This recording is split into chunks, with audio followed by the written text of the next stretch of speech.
Currently, we are in negotiations with a suspect involved in these shootings at the garage of El Centro in downtown Dallas. This suspect we're negotiating with for the last 45 minutes has been exchanging gunfire with us and not being very cooperative in the negotiations. Before I came here, I asked for plans to end this standoff, and as soon as I'm done here, I'll be presented with those plans.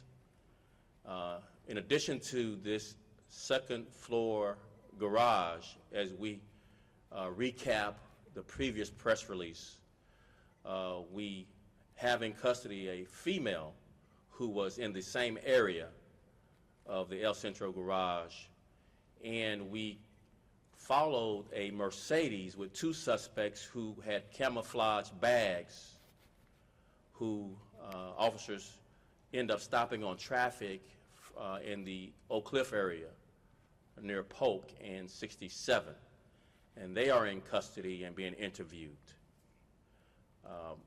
The suspect that we are negotiating with that has exchanged gunfire with us over the last 45 minutes has told our negotiators that the end is coming and he's going to hurt and kill more of us, meaning law enforcement, and that there are bombs all over the place in this garage and in downtown.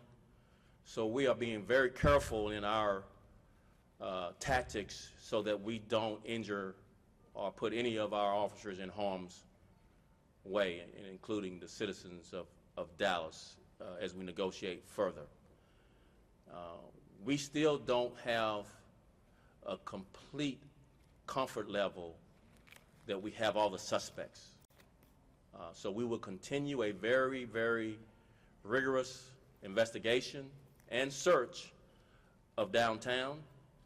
We're likely to be working throughout the early morning hours of Friday until we are satisfied that all suspects have been captured and have an opportunity to be interviewed so that we can fully understand what's motivated this attack on our officers. As I mentioned in the press release before we came out, one of our officers who was in surgery that we had hopes would survive passed,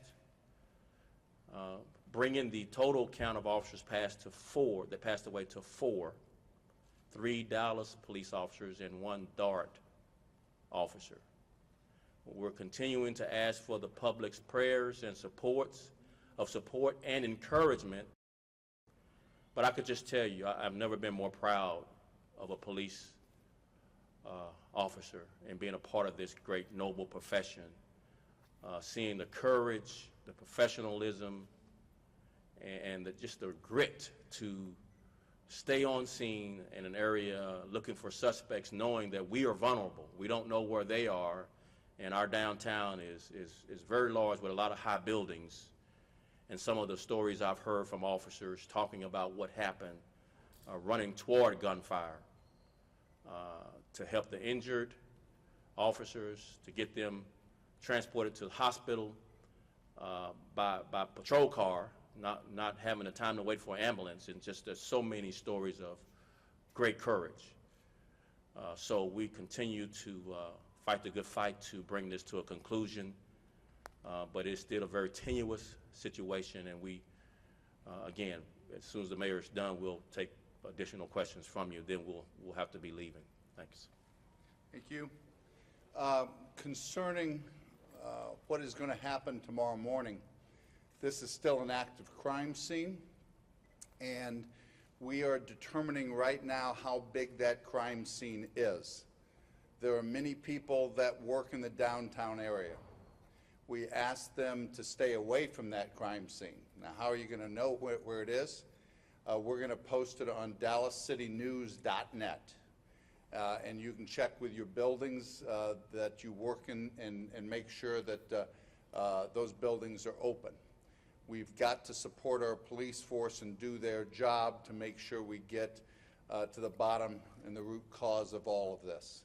So please make it easy for the police force and other citizens to check your traffic routes in the morning before you come in. I want to add that it is a heartbreaking morning to lose these 4 officers that proudly served our citizens. To say that our police officers put their life on the line every day is no hyperbole, ladies and gentlemen. It's a reality. We as a city, we as a country must come together, lock arms, and heal the wounds that we all feel from time to time. Words matter. Leadership matters at this time. I'm proud of our chief. With that, we'll take questions.